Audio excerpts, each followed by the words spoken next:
اللهم صل على محمد وعلى آل محمد وبارك وسلم. اعوذ باللہ من الشیطان الرجیم. بسم اللہ الرحمن الرحیم.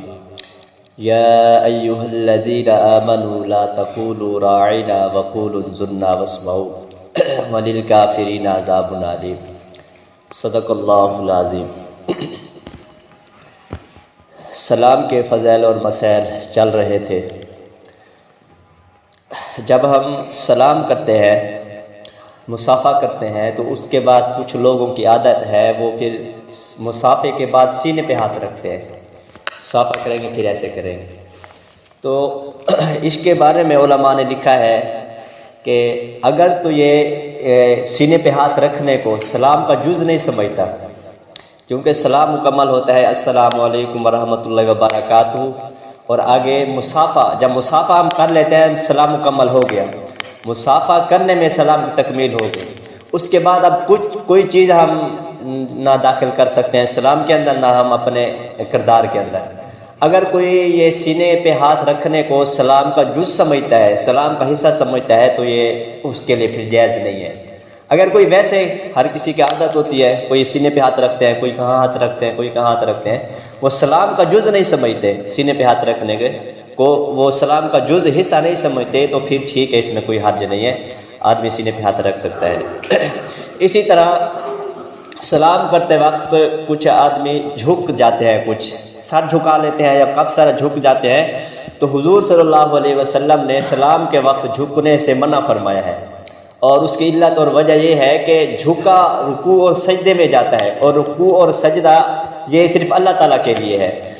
اور سلام میں صرف ہم یا تو السلام علیکم ورحمۃ اللہ کہیں گے، یا مصافحہ کریں گے، یا سینے کے ساتھ سینہ ملائیں گے، یعنی جو ہے گلکڑی جس کو ہم کہتے ہیں، ہم سینے کے ساتھ سینہ تو ملیں گے، نیچے سر نہیں جھکائیں گے السلام علیکم. نہ تواضعاً ہم سر جھکا سکتے ہیں، اور نہ ہی ہم احتراماً تعظیماً کسی کا احترام کرتے ہوئے ہم جھک جائیں، یا اس کسی کی تعظیم کرتے ہوئے، یا اپنی تواضع کی خاطر کہ میں تو بہت کم تر ہوں، یہ ہوں وہ، جھک جاتے ہیں.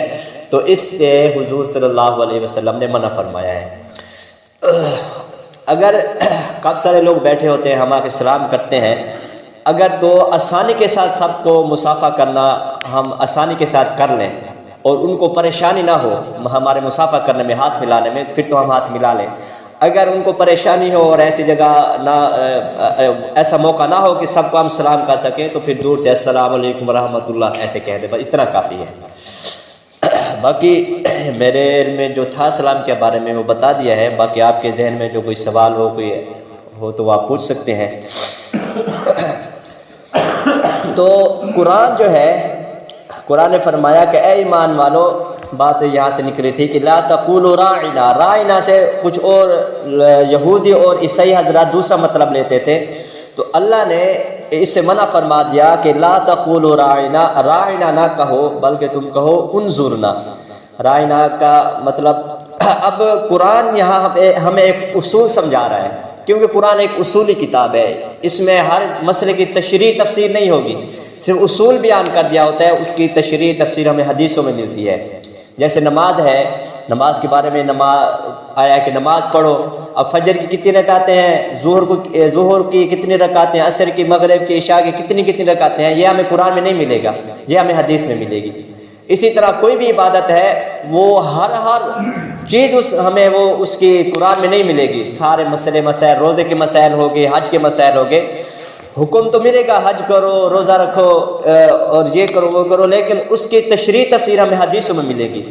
تو یہاں قرآن نے ایک اصول بیان کیا ہے کہ راعنا، اپنے لحاظ سے یہ راعنا لفظ ٹھیک ہے، اس کا معنی ہے ہماری رعایت کریں، تو اس کا معنی بھی ٹھیک ہے، لفظ بھی ٹھیک ہے، لیکن اس سے کچھ لوگ غلط معنی لے رہے تھے، کیونکہ عبرانی زبان میں بھی راعنا لفظ استعمال ہوا ہے، عبرانی زبان میں اس کا معنی احمق ہے، اس لیے اللہ نے یہ لفظ چھڑوا دے، اس کو ختم کر دو.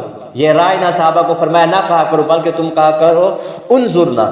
تو یہاں سے یہ اصول سمجھ آیا، اگر ایک چیز میں غلط استعمال ہو رہی ہو اور وہی چیز ہمیں دوسری طرف بھی ملتی ہو، اس کو اختیار کرنے کے لیے. اب رائنا کا مطلب متوجہ کرنے تھا، اس کا متبادل لفظ انظرنا آ گیا.